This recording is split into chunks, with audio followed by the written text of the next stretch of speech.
Dominic Alafaci is here from Collins. Dominic, good morning to you. Good morning, Darren. Hey, what happened overnight? The markets have closed and it's Easter. Does that affect things? Well, that means there's no trading since last Thursday. So, Yeah. Look, I suppose overall people can come to the realisation that the downturn is sort of stopped with the uncertainty with the tariffs, the effect of the tariffs. So the market's about what it was 12 months ago. Probably a little bit higher, depends on which market you're in. So I think the panic is over. I saw a great little video where someone's saying, oh, look, sky's falling in, I'm going to sell everything. And then the guy 2 weeks later turns around and says, I sold at the bottom. Why did I do that? And it's a very good parody of how people fear losing money more than we enjoy making money. So Yes. it's a bigger emotion. So just remember, hold tight in most cases. If you haven't got yourself in trouble, if you're in trouble, you got to sell. But if you're not in trouble, hang on with grim death. Yeah. Now you got 3 golden rules that we want to touch on. Yeah, I've had a lot of queries about dealing with an inheritance of late. Right. So I thought I'd revisit the 3 golden rules. And this is once the grieving is dealt with, because often, it's probably a 4th rule. Wait until you can cope with the mental capacity. Yeah. Of the loss of your loved one or whoever it was that left you the money. So once that's dealt with, invest according to your life cycle. So if you're 26, that might be paying off credit cards or personal loans as a priority. If you're 46, that might be paying off your mortgage as a priority with the inheritance. If you're 64, that might mean topping up your super as a priority. So the answer to the question, the first golden rule, depends on where you are in the life cycle. That's the first thing. So it's not one size fits all. The second thing is remember to invest within your tolerance of risk. So whilst all investments may sound the same, make sure you investigate the underlying assets they're invested in. Some funds use fancy terms that don't really describe, they're not true to label, and you can get caught there. And it's like if you're a vegetarian and you don't want to eat meat, you have to do the same sort of inquiry with your investments as you do with your ordering a meal at a restaurant. And never put too many eggs in the one basket. Like I've seen people say, I'll put all my money in this company. Great company, but it's silly. You shouldn't put all your eggs in one basket. It doesn't matter how big the company is. And if doubt, always seek advice from a professional person, like an independent advisor. So the tolerance to risk bit is quite hard to manage. Yeah. And people don't really spend much time on it. And the third one is remember to consider future tax consequences. Now, your principal place of residence Tax-free. Is tax-free. So you should own one as soon as possible. And that's your number one priority if you can. Capital gains tax is payable on just about all other investments that you make. Everything. Just about Shares, everything. property. Yep. Although there are some exceptions if you've got sufficient assets, you could perhaps buy a tax-paid bond, so you pay less capital gains tax. Income tax can be minimised with negative gearing. However, there are a number of risks when you borrow money, obviously, to invest. And there's the added risk that even Albanese said he won't negotiate with the Greens and remove negative gearing and capital gains tax consequences.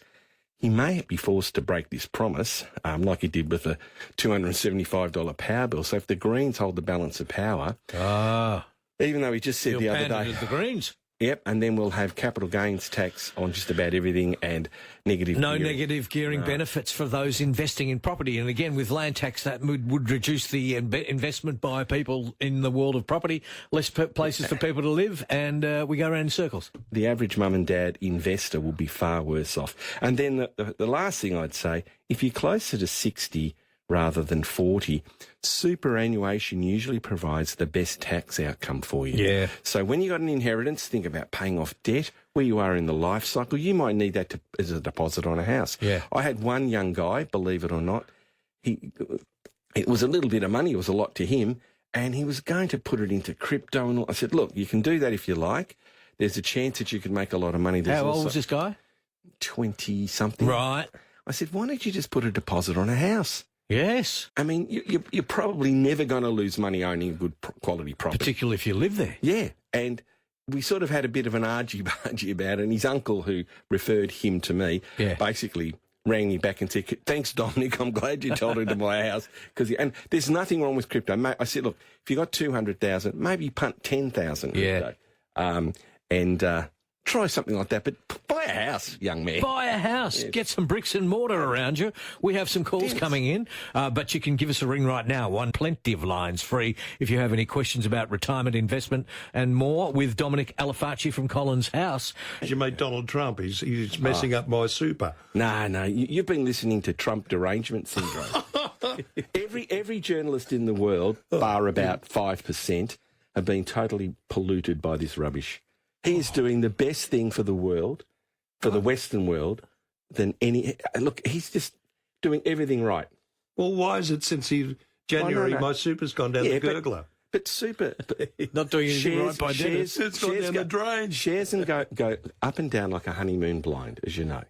And if you're on a long enough honeymoon, eventually it'll be higher than it was when it started. Yeah. And you're just focusing. It's like concrete. If you look at a concrete wall, you'll see all holes in it and go, oh my God, how does this hold? Because you've got myopic loss aversion. You're looking too close. Look back, take a breath, think about it. He is a bit bombastic, I will say, but that's his style. But for investors that don't have their brain polluted by Trump derangement syndrome, then you will actually be better off. Got that, Dennis? I think I've fired him up. No, it's true. I mean, the world's actually. I mean, most journalists are disgraceful. Honestly, they are. Now I'm going to go back to the newsroom. Yes. Right. Good news at that finding of par. Yeah. Up next, calls are coming through for Dominic Alafaci at 16 to 10.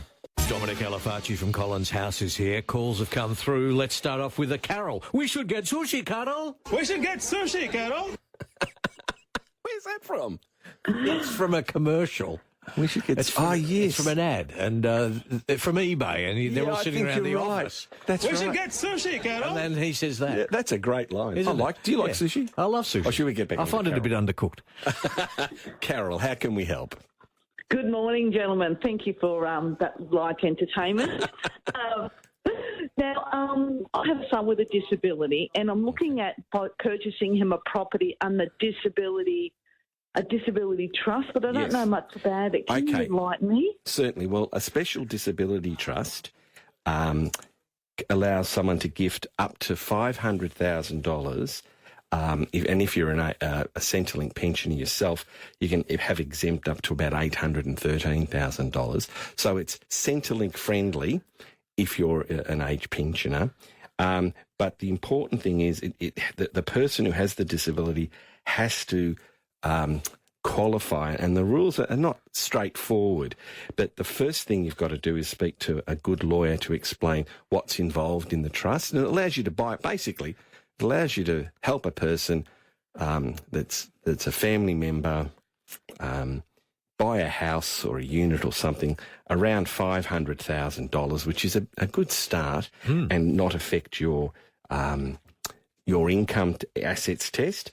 And also the money can be used for up to $14,500 for dental care, medical expenses and discretionary items. But it must be compliant with these legislative requirements. And if you'd like to leave your details off, I don't do them myself, but there's a lawyer I refer people to, Convat Maniti. So if you would like to leave your details off air, I will send you an email with his contact details and you can have a chat to him to see if he can help you. Hold the line there, Carol. We'll get your details and pass them on to Dominic. To David, good morning. Good morning, gentlemen. I have a question. I have a friend that's a single-age pensioner. Yep. Her income is just a single pension. Yep. She has about $1,000 worth of Telstra shares. Yep. That were gifted to her some years ago. Mm-hmm. She'd like to sell them, but she's wondering if she will have to put in a tax return because she's had a capital gain.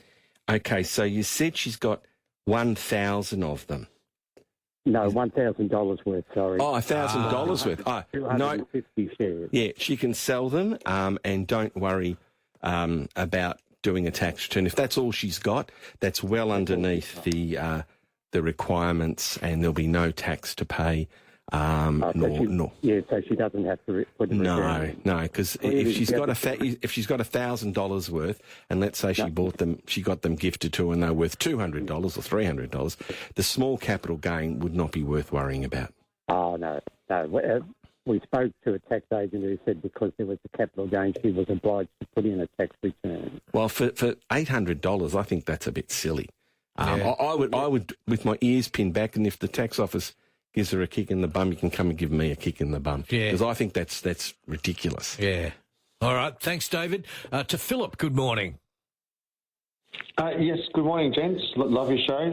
I've just got a question in regards to superannuation, like recontribution, like to avoid the inheritance tax. I just wanted to know, like, is it just a matter of like withdrawing the super and then basically putting it back into the super account to avoid the inheritance tax? Like, how do you structure that process? Okay.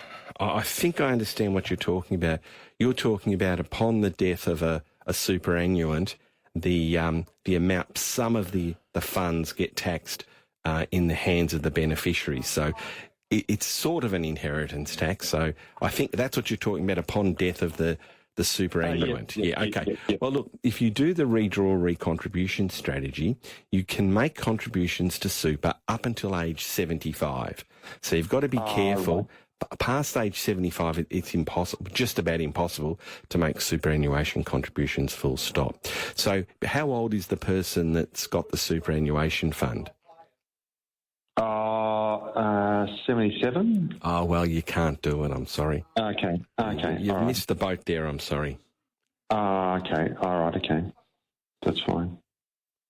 No worries. Oh, you've taken that sad news pretty well, I reckon, Philip. I wish we'd get in the time machine and help you there, but unfortunately we can't. Thanks, Philip. Give us a call, 133 693 at 7 to 10. For you.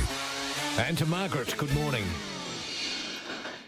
Good morning, Dominic. Hello, Margaret. How can we help? I was just wondering, I need to take money out of my super to purchase a car. Yes. Now, if I take that money out and temporarily put it in my bank account, will that affect my my pension? Your age pension? How much do you have in your total assets, money in the bank and superannuation, Margaret? But I don't have a lot, about 29. So about 29, 30,000. 40,000. Yeah, look, you're not going to be affected. I would tell Centrelink, though, just to be on the safe side, declare that you're going to buy a car and you're going to take money out of super, and they'll give you the tick of approval. Thanks, Margaret. To Julie, good morning. Good morning, Dominic. Hello, Julie. How can we help? Hi, I have an apartment in Essex which I purchased about 5 years ago for $605,000. The body corporate was $2,500 a year. Mm-hmm. Then it is now $12,000. Oh my God! Why has it gone up so much? Exactly. Why has it gone up? It's a new building. It's absolutely disgraceful. Anyway, so out of my rent. I've only recently started renting it. I'm losing nearly half of that rent to body corporate fees. Yeah, plus you're paying land tax. Yes, and rates. Yep. So it's really Julie, I think, look, I know someone that knows that area very well, a property consultant. If you're thinking of selling it, I would get Nicholas to give you a call. So leave your details off air. I'll get my friend Nicholas Dell to give you a call to see whether it's better to hold on and ride through this terrible period, or whether it's you've been sold a lemon and you're never going to get your money back. So and whether you should cut it off at the limb. So cut it off at the pass. Well, I don't know. I really don't know. I can't tell you until we look at the exact details of the property and speak to a property expert. Thanks. Hold there, Julie. To Bernadette, good morning. Oh, good morning, gentlemen. I just have a question. My husband and I invested in our first investment property 2 years ago now, and we have created a self-managed super fund at the same time. So our super basically paid for part of this investment property. So my question is, our super that we're currently still earning, because we're both working, is going into a self-managed super fund. We do have current renters in our investment property. I'm just wondering, and I'm worried that, the money that's going into our self-managed super fund is just sitting there and not doing anything.